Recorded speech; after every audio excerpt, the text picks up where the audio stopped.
మార్గం సత్యం జీవం ప్రభు యేసే తెలుసుకో. పాప భారం తొలగించి పరిశుద్ధుని చేయును. మార్గం సత్యం జీవం ప్రభు యేసే తెలుసుకో.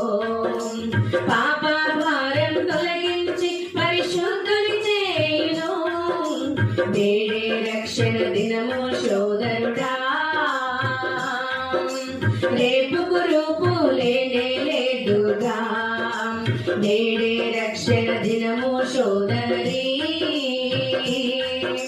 రేపు